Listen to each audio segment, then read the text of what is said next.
जय हिंद दोस्तों, welcome to my channel PCS with Chauhan. तो दोस्तों यहाँ हम कर रहे हैं घटना चक्र की सीरीज, जिसमें हमारा चल रहा है सामान्य विज्ञान का और उसमें भी चल रहा है बायोलॉजी पार्ट। तो अभी हम चैप्टर नंबर 3 करने जा रहे हैं। देखिए ये चैप्टर है काफ़ी बड़ा, तो इसमें पार्ट्स में आएंगे। तो अभी हम पहला पार्ट करेंगे और चैप्टर का जो नाम है वो है वर्गीकी। तो गाइस, अगर आपको वीडियो पसंद आए तो लाइक करिएगा, कमेंट करके जरूर बताइएगा आपको कैसी लगी, एंड शेयर करिएगा वीडियो को जितना हो सके। एंड अभी तक आपने अगर चैनल को सब्सक्राइब नहीं किया है तो चैनल को सब्सक्राइब कर लीजिएगा। तो शुरू करने से पहले दोस्तों हम लोग क्या देखते हैं, हम लोग देखते हैं इंडेक्स, मतलब कौन कौन से चैप्टर्स हैं इसमें। तो पहला और दूसरा हम कर चुके हैं। अभी जो हम फिलहाल कर रहे हैं वो है चैप्टर नंबर 3। उसके बाद के भी चैप्टर गाइज आप लोग देख सकते हैं कि हमें आगे क्या क्या पढ़ना है, काफ़ी कुछ पढ़ना है। ठीक है, अच्छी खासी मोटी बुक है ये। तो ये हो गया चैप्टर। अगर आपको कुछ भी मेरे जो चैनल पे पसंद आए तो प्लीज़ चैनल को जरूर सब्सक्राइब करिएगा। तो दोस्तों ये रहा हमारा चैप्टर। नोट से स्टार्ट करने जा रहे हैं, फिर क्वेश्चन आंसर करेंगे। देखिए यहाँ पे क्या लिखा है, इसमें लिखा है जो जीव विज्ञान होता है, ठीक है, उसकी वह शाखा जिसके अंदर हम जीव जातियों को उनकी समानताओं असमानताओं के आधार पर छोटे बड़े समूहों में बांटा जाता है, उसे हम क्या बोलते हैं, वर्गीकरण विज्ञान या फिर वर्गीकी, और इंग्लिश में उसको बोलते हैं टेक्सोनॉमी। मतलब इसने कहा कि जीव जातियों को क्या क्या, कुछ जीव जातियों में देखो समानता भी हो सकती है, असमानता भी हो सकती है। तो इस आधार पर हमने क्या करा, छोटे बड़े समूहों में इनको बांट दिया, ग्रुप में बांट दिया। ठीक है, तो इसी को हमने, देखिए हिंदी में बोलते हैं वर्गीकी, इंग्लिश में इसको बोलते हैं टेक्सोनॉमी। तो आपको पता होना चाहिए इंग्लिश में इसको क्या बोलते हैं, टेक्सोनॉमी बोलते हैं। ठीक है, या फिर हम कह सकते हैं वर्गीकरण विज्ञान भी कहते हैं इसे। और ये किसकी शाखा है, ये जीव विज्ञान की ही एक शाखा है। चलो आगे बढ़ते हैं। अब एक बंदा है जिसका नाम है कैरोलस लीनियस। तो इन्होंने क्या किया था, जीव जातियों के नामकरण के लिए क्या किया था, द्विपद नामकरण की पद्धति बनाई थी। तो ये जो बंदा है जिनका नाम है कैरोलस लीनियस, ये क्यों इंपॉर्टेंट है, सबसे पहले इन्होंने नामकरण की द्विपद नामकरण पद्धति बनाई, एक चीज। और अगर हम कहें कि फादर ऑफ मॉडर्न टेक्सोनॉमी, यानी कि आधुनिक वर्गीकरण का पिता, यानी आधुनिक वर्गीकरण का पिता किसे कहते हैं, तो इन्हीं को कहते हैं, कैरोलस लीनियस को कहते हैं। तो ये बात हो गई हमारे लिए इंपॉर्टेंट। चलो आगे बढ़ते हैं। अब जीवों के वर्गीकरण के संबंध में बहुत अलग अलग वैज्ञानिकों ने अलग अलग मत दिए। उसमें एक बंदा कौन था, एक वैज्ञानिक थे जिनका नाम था व्हिटेकर। ठीक है, कब की बात है, ये 1969 की बात है। तो इन्होंने क्या दिया, ये बंदा क्यों इंपॉर्टेंट है, जो अभी हम फिलहाल जो वर्गीकरण देखते हैं वो इन्हीं का देखते हैं, यानी कि 5 किंगडम सिस्टम, यानी कि हिंदी में बोलते हैं इसे 5 जगत प्रणाली, राइट। अब वो 5 जगत कौन कौन से हैं, तो गाइस बहुत सारे लोगों को तो याद भी नहीं हो पाता है। तो देखिए, एक तो जंतु हो गए, मतलब हम और आप टाइप या जानवर टाइप हो गए। फिर एक हो गए पेड़ पौधे हो गए, हम अपने आसपास तो ये 2 चीज़ें देख लेते हैं। उसके बाद हम एक कवक जानते हैं, ठीक है, मतलब कवक, पादप और जंतु, ये 3 तो हम लोग जानते हैं। तो 3 याद करना तो मुश्किल नहीं है। लेकिन अब जो है, आप लोग अगर कुछ नए होंगे तो कहेंगे अरे ये मोनेरा क्या होता है, ये प्रोटिस्टा क्या होता है। मतलब याद करने वाली आपके लिए 2 चीज़ है, मोनेरा, प्रोटिस्टा। बाकी कवक, पादप और जो है जंतु, ये तो आप लोगों ने सुना है। अब इसमें अच्छी बात क्या, मतलब ध्यान देने वाली बात क्या है गाइस, ये लाइन से याद करिएगा कि पहले नंबर पे आप याद रखें मोनेरा, दूसरे नंबर पे प्रोटिस्टा याद रखें, तीसरे नंबर पे कवक और चौथे नंबर पे पादप, एंड लास्ट पे आप जंतु याद रखें। ठीक है, तो ये 3 तो याद है। चलो अब आगे बढ़ते हैं। अब हम क्या करेंगे, एक एक करके इनके बारे में पढ़ेंगे क्या होता है। ठीक है, तो सबसे पहले हम पढ़ेंगे मोनेरा। चलो मोनेरा देखते हैं फिर हम लोग। तो हम देखेंगे मोनेरा किंगडम या मोनेरा जगत बोल दीजिए। ठीक है, तो ये अब देखिएगा, इस यहाँ पे 2 चीज़ें हैं। एक होता है एक कोशिकीय। अगर हम जीवों की बात करें तो जीव एक कोशिकीय। देखिए जो जीव होते हैं ना, जीव वनस्पति जो भी कह सकते हैं आप, उनकी जो सबसे छोटी इकाई होती है उसको हम बोलते हैं सेल, यानी कि कोशिका, राइट। ये उनके लिए मैं बता रही हूँ जो पहली बार देख रहे हैं। ठीक है, तो क्या होता है कोशिका, तो ये एक भी हो सकती है, एक से ज़्यादा भी हो सकती है, यानी कि एक भी हो सकती है और बहु भी हो सकती है। बहु मतलब बहुत ज़्यादा, एक से ज़्यादा। तो देखिए ये यहाँ पे लिखा है एक कोशिकीय, ये 2 टाइप की हो गए। एक हमने कहा एक कोशिकीय, एक हो गया बहु कोशिकीय। ठीक है, तो ये याद रखिएगा। देखिए इसके बारे में हम आगे पढ़ेंगे, तो मैं बस यहाँ पे ऐसे ही बता दे रही हूँ आपको। दूसरी चीज़ आपको याद रखने वाली क्या है, जिसमें देखो मैं एक्सप्लेन नहीं कर रही जिस चीज़ को, वो दूसरी चीज़ ये है आपका प्रोकैरियोटिक। तो ये भी 2 टाइप के होते हैं, एक होता है प्रोकैरियोटिक, एक होता है आपका यूकैरियोटिक। ठीक है, तो ये चीज़ें ना एक्चुअली 5 जगत में आनी है, इसलिए मैं बता दूँ। ठीक है, तो आपका या तो एक कोशिकीय लिखा होगा, या बहुकोशिकीय लिखा होगा, या प्रोकैरियोटिक लिखा होगा, या यूकैरियोटिक लिखा होगा। ठीक है, तो अब हम समझ गए। अब देखिए एक्सप्लेनेशन आगे है, मैं यहाँ पर टाइम वेस्ट नहीं करूँगी। चलिए मोनेरा जगत की हम बात करते हैं। तो इस जगत में क्या होता है कि एक कोशिकीय प्रोकैरियोटिक जीवों को रखा गया है। तो मोनेरा जगत में ये याद रखिए। और इसमें कौन कौन से जीव आ गए, एक होता है माइकोप्लाज्मा, एक हो गया जीवाणु, एक हो गया साइनोबैक्टीरिया। इससे भी ज़्यादा होता है। इंपॉर्टेंट ये 3 है, 3 के बारे में पढ़ेंगे, माइकोप्लाज्मा, जीवाणु और साइनोबैक्टीरिया। ठीक है, तो चलिए स्टार्ट करते हैं माइकोप्लाज्मा से। तो ये रहा आपका माइकोप्लाज्मा। तो ये क्या होता है माइकोप्लाज्मा की अगर हम बात करें तो ये क्या है, ये स्वतंत्र जीवन यापन करने वाले सूक्ष्मतम जीव हैं। ठीक है, ये स्वयं विकास और प्रजनन करने में समर्थ सबसे छोटे जीव हैं। तो स्वतंत्र जीवन यापन करने वाले सबसे छोटे जीव यही हैं, स्वयं विकास करते हैं, प्रजनन करते हैं, और स्वयं विकास और प्रजनन करने वाले सबसे छोटे जीव यही हैं, मोनेरा जगत वाले। माइकोप्लाज्मा की बात हो रही है। ठीक है, अब दूसरे नंबर पे हमने पढ़ा था साइनोबैक्टीरिया। तो चलो साइनोबैक्टीरिया ये क्या है गाइस, हमने पढ़ा है नीलहरित शैवाल। चलो ये तो कहानी इतनी है, समुद्र में मिलता है ये। चलो अब आप बात करते हैं जीवाणु। एक माइकोप्लाज्मा हो गया, साइनोबैक्टीरिया। अब जीवाणु की बात करते हो तो ये रखा है जीवाणु। तो जीवाणु जो है सरल अति सूक्ष्म और क्या है, एक कोशिकीय आद्य जीव है। ठीक है, इन्हें मोनेरा जगत में रखा गया है। मोनेरा पढ़ें तो उसी में रखा गया होगा। अब ये क्या है, इसकी जो लंबाई है वो 2 से 4 माइक्रोन तक होती है जीवाणु की। इन्हें कंपाउंड माइक्रोस्कोप द्वारा देखा जाता है। ठीक है, तो हमने जीवाणु में क्या पढ़ा, सरल अति सूक्ष्म एक कोशिकीय आद्य जीव है, और लंबाई इसकी है 2 to 4 माइक्रोन, और किससे देखेंगे, कंपाउंड माइक्रोस्कोप से हम देखेंगे। अब देखिए ये जो है ना मानव के लिए लाभदायक भी है कहीं और हानिकारक भी है। हानिकारक तो आप कह ही सकते हैं कि जीवाणु हानिकारक होता है, लेकिन ये लाभदायक भी होता है। चलो आगे बढ़ जाते हैं।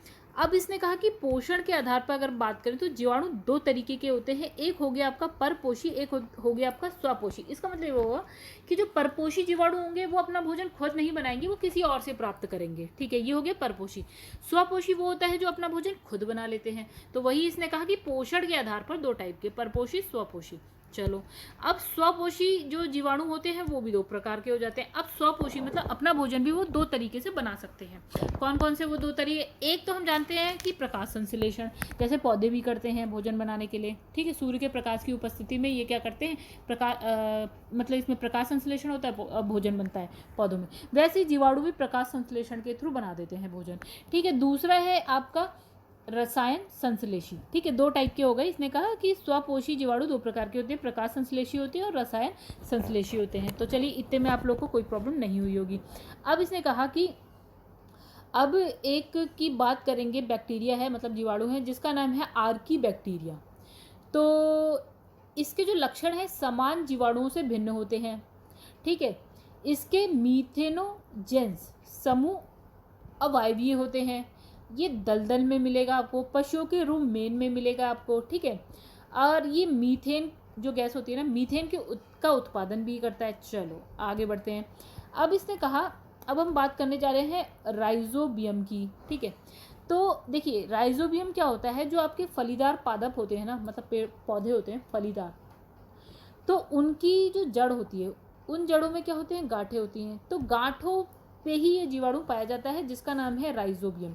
मतलब इसने कहा जो फलीदार पौधे होते हैं उसकी जो जड़ें, मतलब फलीदार जो पौधे होते हैं उसकी जड़ों पे गांठें बनी होती हैं और गांठों पे जीवाणु होता है जिसका नाम है आपको राइजोबियम। और ये क्या दिखाता है, सहजीविता। अब इस सहजीविता का मतलब क्या है, सहजीविता का मतलब ये है गई कि जो ये जड़ें हैं जिस पे चिपका हुआ है वो जड़ें इस जीवाणु को कुछ दे रही हैं और ये जीवाणु इन जड़ों को कुछ दे रहा है। मतलब आप ऐसे कह सकते हैं कि ये जड़ें जो है इस जीवाणु को क्या दे रही है, आवास, रहने के लिए जगह दे रही है। और ये जीवाणु इन पौधों को क्या दे रहा है, पोषक। मिट्टी में जो पोषक तत्व होते हैं वो किसी तरह से पौधों तक पहुंचा दे रहा है, जड़ों तक पहुंचा दे रहा है। तो इस चीज़ को ना कि जो एक दूसरे के लिए हेल्प कर रही है इसको हम बोलते हैं सहजीविता। चलिए नेक्स्ट जो है वो है प्रोटिस्टा जगत। तो गाइस इसमें लिखा है कि जो प्रोटिस्टा जगत के अंतर्गत देखिए फिर वही बात कि इसमें जो है एक कोशिकीय, और जो अभी हमने मोनेरा पढ़ा था वो भी एक कोशिकीय, और ये यूकैरियोटिक है, मोनेरा भी यूकैरियोटिक था। ठीक है, तो ये जीव है इसमें आते हैं। तो इसमें 2 लिखा है, एक शैवाल लिख दिया है, एक होता है प्रोटोजोआ। ये दोनों इसमें लिखे हैं कि इसमें जो है अधिकांशतः शैवाल है और प्रोटोजोआ जीव है। ठीक है, आज इसने कहा जो शैवाल हैं वो क्या होते हैं, शैवाल को इंग्लिश में बोलते हैं एल्गी बोलते हैं। तो जो शैवाल है वो पर्णहरिम युक्त हैं एक। दूसरा इसमें जो है संवहन ऊतक नहीं होते हैं, ठीक है। तो संवहन ऊतक रहित ये क्या है आपका थैलोफाइट्स है, ठीक है। मतलब इसने कहा पर्ण हरिम युक्त है, पर्ण हरिम है, संवहन ऊतक नहीं है, और ये क्या है आपका थैलोफाइट्स है। जो शैवाल होता है तो वो थैलोफाइट्स है, लेकिन इसमें पर्णहरिम युक्त और संवहन ऊतक नहीं है। तो इसने कहा कि इसमें जो है वास्तविक जड़ें, तना, पत्तियां, ये सब चीज़ें भी नहीं होती हैं शैवाल में, ठीक है। शैवाल एक काई जैसा होता है, तो ना उसमें आपको जड़ मिलेगी, ना पत्ती मिलेगी, ना तना मिलेगा, ठीक है। तो ये क्या इसने कहा कि प्रकाश संश्लेषण की क्रिया द्वारा ये क्या करता है, अपना भोजन खुद बनाता है, यानी फोटोसिंथेसिस के थ्रू जो है अपना भोजन बनाता है। इसलिए हम इसको क्या बोलते हैं, स्वपोषी अपना भोजन खुद बनाते हैं। और ये कैसे बनाता है, प्रकाश संश्लेषण की क्रिया के द्वारा। तो ये क्या होते हैं, जलीय होते हैं अधिकतम जो है ये जल में पाए जाते हैं। तो शैवालों में उपस्थित वर्णक होते हैं ना, यानी कि पिगमेंट्स होते हैं, तो इसके आधार पर ये 3 तरीके के होते हैं। पिगमेंट्स के आधार पर ये 3 तरीके के होते हैं। आइए पिगमेंट भी देखें। देखिए हरे वर्णक है तो ये हरा शैवाल है, तो हम इसको क्या बोल, क्लोरोफाइसी। एक होता है क्लोरोफाइसी, हरे रंग का शैवाल होता है, इसके अंदर हरे वर्णक होते हैं। मतलब वर्णक के आधार पर ये 3 तरह के होते हैं, ठीक है। तो एक हो गया आपका क्लोरोफाइसी, जिसमें हरे वर्णक होते हैं, इसे हरा शैवाल कहते हैं।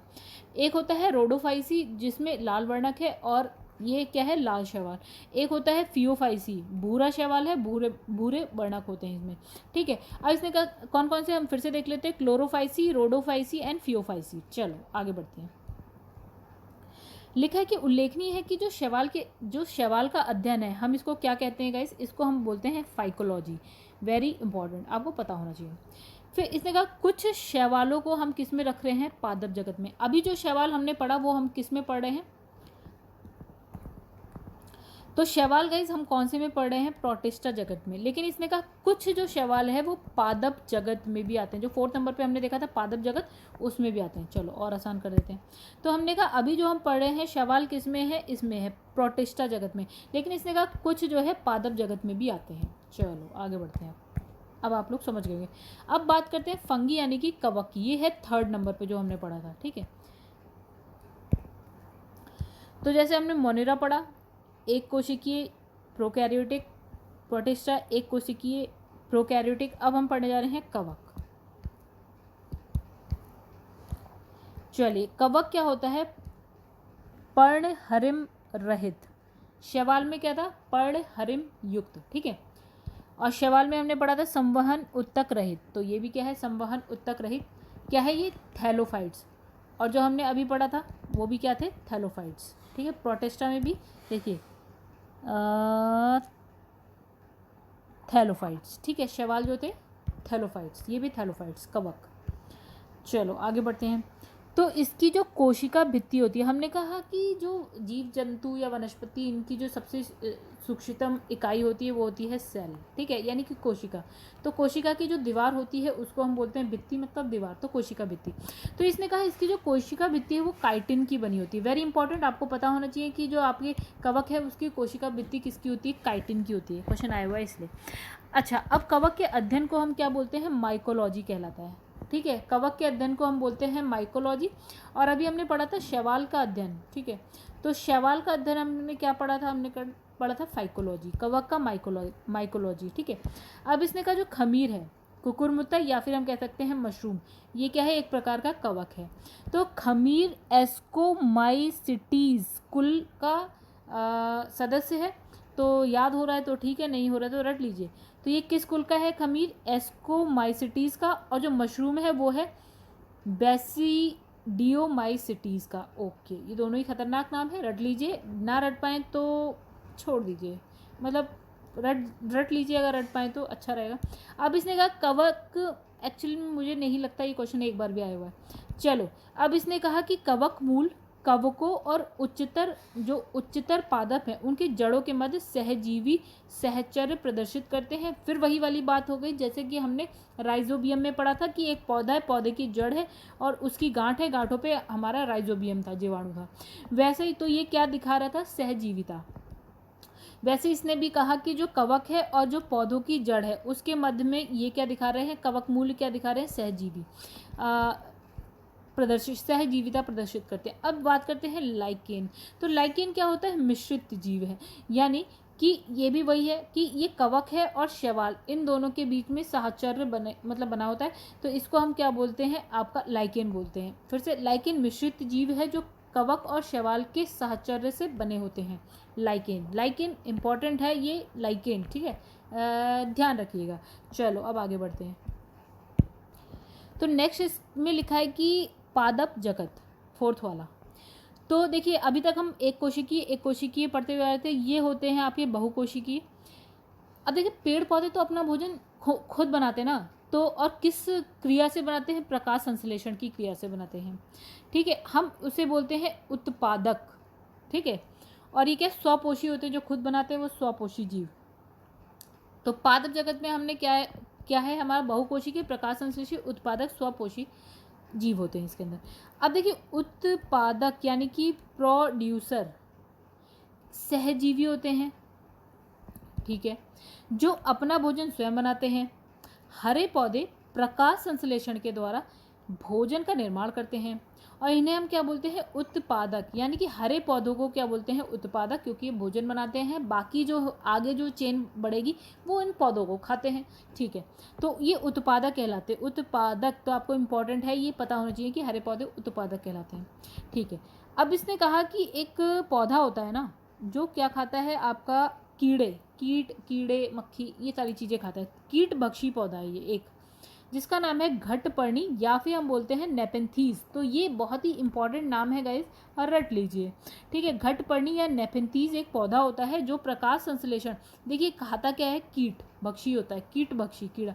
आपने देखा होगा कुछ ऐसे करके दो पत्तियां होती हैं, ऐसे और ऐसे। अब यहाँ से कोई कीड़ा ऐसे उड़ता हुआ आया और ये क्या करता है? पत्तियों को बंद कर देता है, अरे खा लेता है उसको। चलो ऐसा ही कुछ था, ठीक है। तो घटपर्णी नेपेंथीज होता है, प्रकाश संश्लेषण द्वारा अपना भोजन खुद बना लेता है, ठीक है। ये क्या होता है? कीट भक्षी पौधा होता है। चलिए, ये प्रायः क्या है? ऐसी मृदा यानी ऐसी मिट्टी में पाया जाता है जहाँ पे नाइट्रोजन की कमी होती है, ठीक है। अब ये क्या है? नाइट्रोजन की कमी को पूरा करने के लिए क्या करता है? कीटों को खा लेता है। ये था कहानी इसकी। चलिए अब बात करेंगे, अभी हमने क्या बात करी थी? उत्पादक की बात करेगी, ठीक है। अब उत्पादक यानी कि इसने कहा कि भैया एक ये पेड़ है, इसको खाने वाला जो भी होगा, सपोज हम कह लेते हैं खरगोश है, तो वो हो गया उपभोक्ता, यानी कि उसको कंज्यूम कर रहा है, खा रहा है, कंज्यूमर, राइट, उसका उपभोग कर रहा है, ठीक है। तो इसमें है कि जो आपके उपभोक्ता यानी कि कंज्यूमर है वो परोपजीवी होते हैं, मतलब कि दूसरे जीवों से अपना भोज्य पदार्थ ग्रहण करते हैं, ठीक है। शाकाहारी जंतु, हम इसमें ले लेते हैं शाकाहारी, इसमें लिखा है तृणभक्षी या शाकाहारी कह सकते हैं। तो मतलब मैंने कहा खरगोश ना, पौधे को खाने वाला खरगोश मान लेते हैं। तो हमने कहा जो शाकाहारी है वो क्या होता है? प्रथम उपभोक्ता होता है, यानी कि प्राइमरी कंज्यूमर होता है। जो डायरेक्ट पेड़ पौधे को खा रहा है वो क्या होता है? आपका प्राथमिक उपभोक्ता होता है, ठीक है।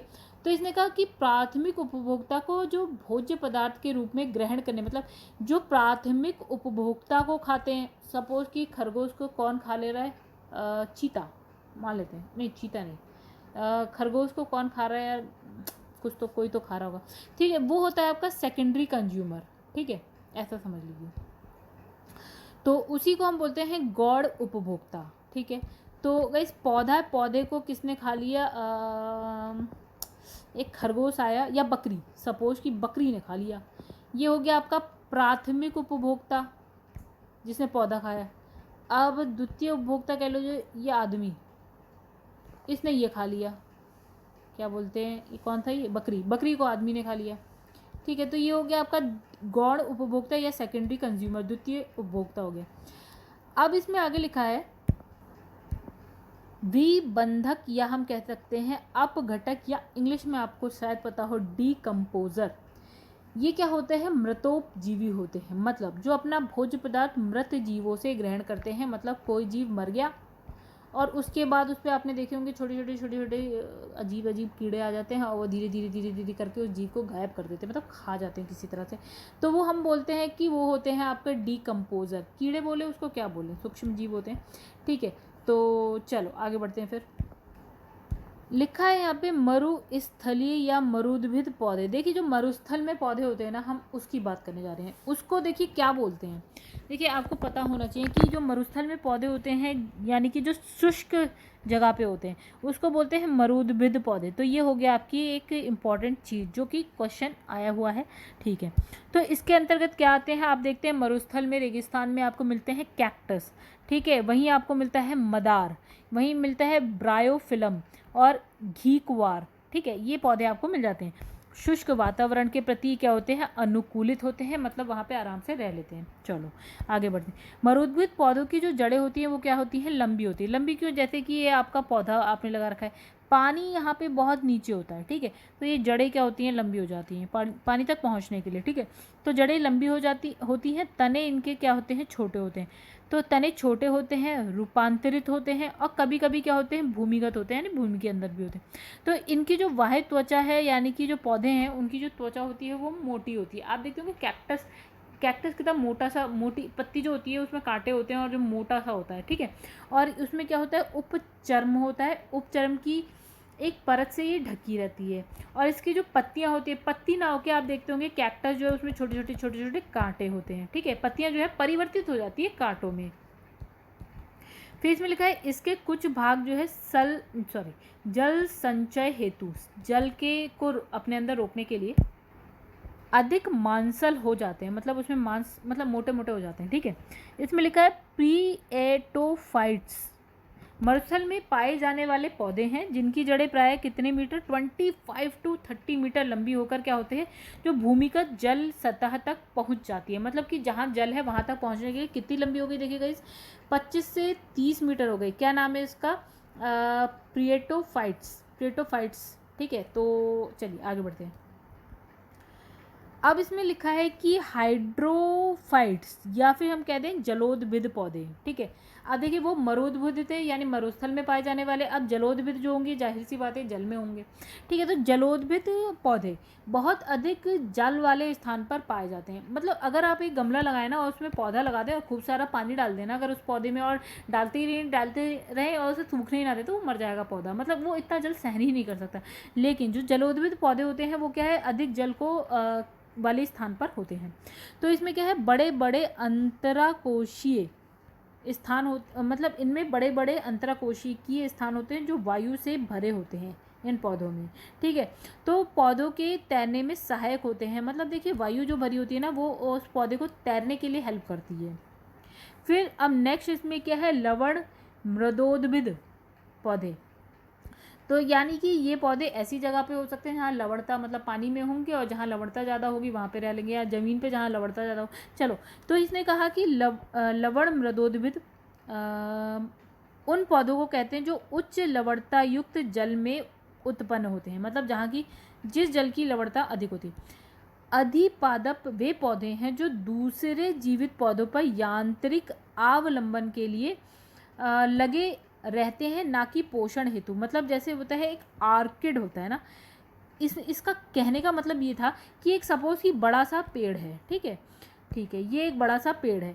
तो ये जो आर्किड है ना, ये क्या करता है, सिर्फ इस पेड़ पे ऐसे ऐसे ऐसे ऐसे लगा होता है, कुछ नहीं, बस यहाँ पे ऐसे ऐसे करके लगा होता है। ये पत्तियाँ किसके लिए होता है, यांत्रिक अवलंबन के लिए, ऊपर चढ़ा रहता है बस, और कुछ नहीं। उसको हम बोलते हैं अधिपादप। तो अधिपादप किस लिए, यांत्रिक अवलंबन के लिए है। ऑर्किड उसका एक उदाहरण है। चलो आगे बढ़ते हैं। लिखा है जीवन चक्र की दृष्टि से पौधे का सबसे महत्वपूर्ण भाग क्या होता है, पुष्प होता है। ये पौधे के प्रजनन में सहायक होता है। तो हमें एक बहुत ही इंपॉर्टेंट क्वेश्चन मिल गया ये वाला, यानी कि जीवन चक्र की दृष्टि से सबसे इंपॉर्टेंट भाग पौधे का पुष्प, प्रजनन में सहायक, वेरी इंपॉर्टेंट, रट लो, ठीक है। चलो अब लिखा है अदरक, प्रकंद का, आलू स्तंभ कंद का, लहसुन शल्क कंद का, सूरन या जिमीकंद घन कंद का उदाहरण है। रट लीजिएगा, इस इंपॉर्टेंट है, क्वेश्चन आया हुआ है कि अदरक प्रकंद लिखा होगा, स्तंभकंद लिखा है, शलकंद लिखा, घनकंद, तो इसमें से किसका उदाहरण है। तो ये हो गया प्रकंद का, आलू स्तंभकंद का, और लहसुन जो है शलकंद, और आपका जिमीकंद जो है घनकंद का उदाहरण। अब लिखा है शकरकंद, कॉन्वोल्वुलेसी कुल का पौधा है। तो आपको ये याद होने से रहा, रट लें तो बहुत अच्छी बात है, नहीं भी याद हो रहा कोई बात नहीं। तो शकरकंद, इसका खाने योग्य जो भाग है वो क्या है आपका, रूपांतरित जड़ है, ठीक है। शकरकंद का खाने योग्य, इसमें याद क्या करने जैसा है ये कि शकरकंद का खाने योग्य भाग कौन सा है, तो कौन सा है, रूपांतरित जड़ जो होती है वो शकरकंद है, वो हम खा सकते हैं, ठीक है।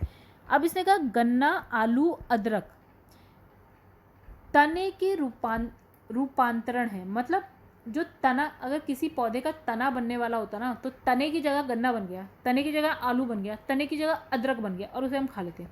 अर्थात इनका जो संग्रह अंग है वो है तना, मतलब इसमें जो खाने वाली चीज़ क्या है वो हो गया आपका तना, ठीक है। जैसे शकरकंद में जड़ क्या बन गया, शकरकंद का जो पौधा था उसमें जो जड़ है वो शकरकंद बन गया, तो हमने उसे खा लिया, ठीक है। वही इसमें गन्ना बन गया, उसका जो तना था वो गन्ना बन गया, तना ही आलू बन गया, तना ही अदरक बन गया, तो खाने जो पार्ट है वो हो गया तना।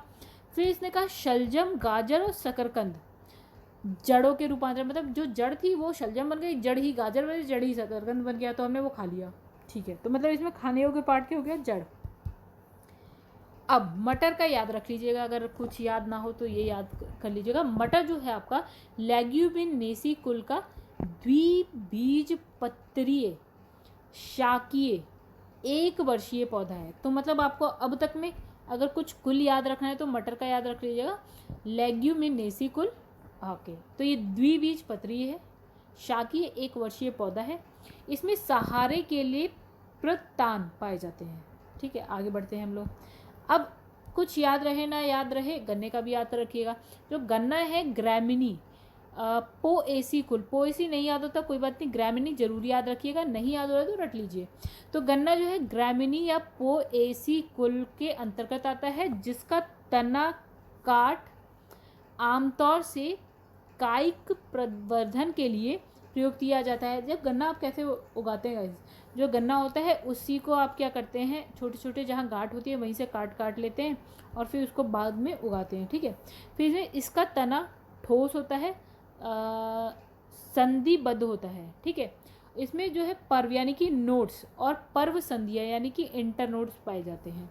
तो गन्ने में हमने पढ़ा क्या, ग्रामीणी कुल का है या फिर हम कह सकते हैं इसी को पोएसी कुल का है। तना काट आमतौर से कायिक प्रवर्धन के लिए यूज़ करते हैं, ठोस होता है, संधिबद्ध होता है, इसमें पर्व यानी कि नोट्स होते हैं और इंटर नोट्स यानी कि पर्व संधियाँ भी होती हैं। अब बात करते हैं लौंग की। तो लौंग जो है आपका मिरटेसी कुल, ये भी इम्पॉर्टेंट है, तो मिरटेसी कुल के साइजीजियम एरोमेटिकम यूजीनिया कैरियोफाइलेटा नामक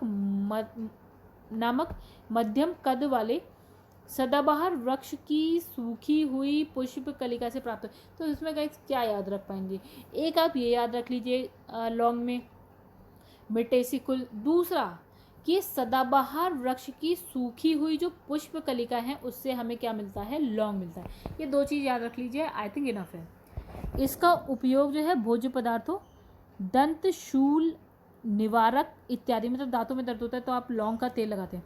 इसका जन्म स्थल इंडोनेशिया को माना गया है। इंडोनेशिया कहाँ गए, साउथ ईस्ट एशिया में है, मतलब हम बोले तो दक्षिण पूर्वी भारत, इंडोनेशिया में, तो नहीं दक्षिण पूर्वी एशिया में, ठीक है, साउथ ईस्ट एशिया में पाया जाता में है इंडोनेशिया। इसका उपयोग समस्त विश्व में होता है, मतलब पूरी दुनिया में हो रहा है। केसर, तो गैस केसर एक मसाला है जिसे इरिडेसी कुल भी याद रखिएगा। अभी तक हमने 3 बताए, गन्ना याद रखिएगा, लौंग याद रखिएगा और एक हमने क्या बोला, मटर याद रखिएगा, कुल वैसे ही केसर याद रखिएगा। तो इरिडेसी कुल के क्रॉकसेटाइवस नामक पौधे से पुष्प की वर्तिका तथा वर्तिकाग्र से प्राप्त होता है, ठीक है। जो ऊपर की साइड जो छोटा छोटा जैसे ये पुष्प है सपोज, ठीक है, तो ये तो उसके बीच में आपको ऐसे ऐसे करके ऐसे केसर की ऐसी छोटी छोटी वर्तिका मिल जाएगी, वर्तिकाग्र मिल जाएंगे। तो इसी को हम क्या करते हैं, तोड़ लेते हैं, बहुत आराम से तोड़ते हैं। पुष्प वैसे ही रह जाता है, उसको नहीं तोड़ते, वो वहीं लगा रहता है ज़मीन में, ठीक है। और हम ऊपर से ये केसर निकाल लेते हैं, ठीक है। तो इसमें हमें अभी तक क्या पढ़ना है, इरिडेसी कुल पढ़ना है। कौन सा पौधा है आपका, क्रॉकस सेटाइवस, ठीक है। इसकी वर्तिका या वर्तिकाग्र में आपको केसर मिल जाएगा। इसका प्रयोग हम औषधि या भोज्य पदार्थ, को स्वादिष्ट या सुनहला बनाने के लिए करते हैं, कलर के लिए भी कर लेते हैं। आप केसर डाल देते हैं, आप दूध में केसर डालिए, देखिए दूध का कलर थोड़ा सा चेंज होता है। औषधि में भी करते हैं, भोज्य पदार्थ में भी करते हैं। ठीक है, तो पुलाव बनाइए, केसर डालिए, देखिए टेस्ट। ठीक है, हालांकि कुछ ऐसा होता नहीं है। और वो क्या है, जुबा केसरी, केसर का स्वाद। फिर इसमें लगा केसर में सेफेनॉल, पिक्रोकोसीन नामक रसायन पाया जाता है। तो ये भी रट लीजिएगा, इंपॉर्टेंट है। सेफ्रोनॉल एंड पिक्रोकोसीन, ये रसायन पाए जाते हैं। चलो, हो गई कहानी केसर की। तो केसर भारत में कहाँ है गाइस? भारत में आपको मिल जाएगा जम्मू कश्मीर में। चलो, अब यहाँ लिखा है भिंडी के पौधे का वास्तविक नाम क्या है? एबेलमोस्कस एस्कुलेंटस। वाओ, तो ये नाम है भैया। ये क्वेश्चन तो आज तक आए नहीं है। इसका फल कैप्सूल प्रकार का होता है और जिसका संपूर्ण भाग खाया जाता है। मतलब इसने कहा भिंडी का संपूर्ण भाग खाया जाता है। फल कैसा होता है? कैप्सूल प्रकार का। ये रट लीजिएगा, ये रट लीजिएगा, मतलब याद रखिएगा। चलिए, हल्दी की बात करें, वेरी इंपॉर्टेंट। हल्दी के पौधे का जो खाने वाला भाग होता है वो होता है आपका प्रकंद, जो कि ये क्या है? भूमिगत रूपांतरित तना है। मतलब तना है लेकिन भूमि के अंदर है। ठीक है, तो तना रूपांतरित होकर बन गया है हल्दी और भूमि के अंदर है, इसलिए भूमिगत है। और इसका खाने वाला खाने योग्य जो भाग है वो है आपका प्रकंद। इसका वानस्पतिक नाम क्या है? कुरकुमा लौंगा। तो ये आप याद रखिएगा, जो हल्दी है उसका वानस्पतिक नाम क्या है? कुरकुमा लौंगा। ठीक है, ये जिंजीबरेसी कुल का सदस्य है। तो हमें हल्दी के लिए भी याद रखना है इसका कुल क्या? जिंजीबरेसी। 6-7 कुल तो आप याद कर ही सकते हैं। तो जिंजीबरेसी कुल का ये सदस्य है। इसका उपयोग औषधि, हल्दी का उपयोग देखिए औषधि के लिए करते हैं, मसाले के लिए भी करते हैं, रंग कारक इत्यादि, मतलब सब्जी में कलर लाने के लिए भी हम क्या करते हैं? हल्दी का यूज़ कर ही लेते हैं। और बाकी में भी बहुत ज़्यादा रंग के लिए आप हल्दी का यूज़ कर सकते हैं। चलो, अब बात करते हैं शहतूत, अनानास, कटहल का फल सोरोसिस कहलाता है। तो वेरी इंपॉर्टेंट, सोरोसिस किसको बोल रहे हैं हम? तो सोरोसिस क्या क्या है? शहतूत है। एक अलग, जब नोट्स बना रहे हो तो ऐसे लिखेगा, जैसे लिखेगा सोरोसिस के आगे लिखेगा शहतूत, अनानास, कटहल। वहीं फिर लिखिएगा नट, नेक्स्ट लिखिएगा, नेक्स्ट लाइन में नट के अंतर्गत काजू, सिंघाड़ा लिखिएगा। ठीक है, चलिए आगे बढ़ते हैं। तो इसमें सिंघाड़ा का बीज, जबकि लीची का मांसल बीज चोल खाया जाता है। मतलब सिंघाड़े में क्या खाया जाता है? बीज, और लीची में मांसल बीज चोल खाया जाता है। ठीक है, चलो ये तो हो गया अलग की बात। तो हमने पहला क्या देखा? सोरोसिस देख लिया, जिसमें शहतूत, अनानास, कटहल आ गया। दूसरा हमने नट देख लिया, जिसमें काजू, सिंघाड़ा आ गया। तीसरा हमने देखा पोम। पोम के अंदर क्या आता है? सेब और नाशपाती। और ये दोनों आपको कहाँ मिलते हैं? वैसे मैं हिमाचल प्रदेश गई थी, वहाँ पे दोनों के पेड़ मिल रहे थे, मतलब पहाड़ों पे। ठीक है, पहाड़ों पे, मतलब हिमालय के आस, हिमालय में। ठीक है, तो ये हो गया, तीसरा हो गया पोम। और चौथे नंबर पे लिखिएगा पीपो। पीपो के आगे लिखिएगा खीरा, खरबूजा और लौकी। एक जैसे दिखते भी हैं थोड़ा। खरबूजा कैसा दिखता है? थोड़ा सा अलग। ठीक है, खीरा, खरबूजा, लौकी। तो क्या?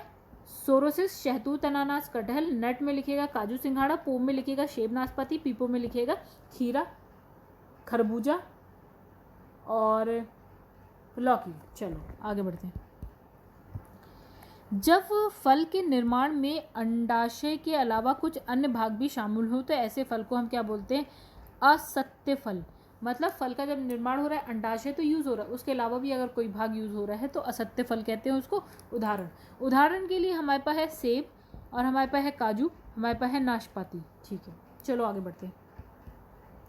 अब यहाँ लिखा है घृत कुमारी, या फिर हम कह सकते हैं एलोवेरा का नाम है घृत कुमारी। ये आपको पता होना चाहिए, एलोवेरा को ही हम बोलते हैं घृत कुमारी। तो ये औषधीय पौधा है, बिल्कुल है। और गन्ना, कपास नकदी फसलें हैं, बिल्कुल हम जानते हैं नकदी फसलें ये। महुआ एक क्या है आपका? उष्ण कटिबंधीय वृक्ष है, मतलब ये विषुवत रेखा के आसपास मिलेगा, जो भारत के मैदानी क्षेत्रों में पाया जाता है। और इसके फल से क्या है? महुआ से हम तेल, और इसके फूल से शराब बनाते हैं। महुआ आपने देखा होगा, महुआ से क्या होता है? इसका जो फल होता है उससे आप तेल बना सकते हैं, और इसके जो फूल होता है ना, उससे आप शराब बनाते हैं। चलिए आगे बढ़ते हैं। अब बात करेंगे हम कुनैन। तो कुनैन मलेरिया के उपचार के लिए एक प्रमुख औषधि है। यानी कि हम कुनैन को क्यों यूज़ करते हैं? मलेरिया के उपचार के लिए, जिसे सिनकोना नामक आवृत्तजीवी पौधे की छाल से प्राप्त करते हैं। यानी गाइस एक पौधा है जिसका नाम है सिनकोना, और जो पौधा है वो आवृत्तजीवी है। उसकी जो छाल होती है उससे आप क्या क्या प्राप्त करते हैं, कुनैन। किसके लिए, मलेरिया के उपचार के लिए आप इसको यूज़ करते हैं। मलेरिया निदान हेतु क्या है, आर्टीथर नामक औषधि बीजीय पादप से तैयार की जाती है। मतलब मलेरिया के लिए आर्टीजर नामक औषधि याद रखिएगा। फिर लिखिएगा एट्रेवीन, क्लोरोक्वीन। अब देखिए एट्रेवीन, चलो ये तो रट लीजिएगा, आर्टीथर, चलिए, और सिनकोना, ये 3 पौधे। और क्लोरोक्वीन आपने कोविड में बहुत सुना होगा, ठीक है। तो क्लोरोक्वीन इत्यादि औषधि भी जो है मलेरिया निदान हेतु प्रयुक्त की जाती है। तो हमने सिनकोना पढ़ा, आर्टीथर पढ़ा, एट्रीवीन और क्लोरोक्वीन। आगे बढ़ते हैं।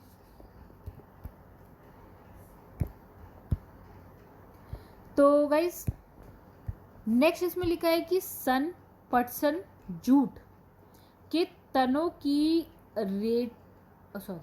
रेटिंग से रेशा प्राप्त होता है। यानी आपको रेशा कहाँ कहाँ से मिल जाएगा, जूट हम लोग जानते हैं जिसकी बोरी वोरी बनती है, आप देखते होंगे। वैसे ही है पटसन और सन, इन सबसे रेशा मिलता है। और कपास को फलों में स्थित, जबकि कपास के फलों में स्थित बीज के बीजावरण में लगी रेशों से प्राप्त करते हैं, ठीक है।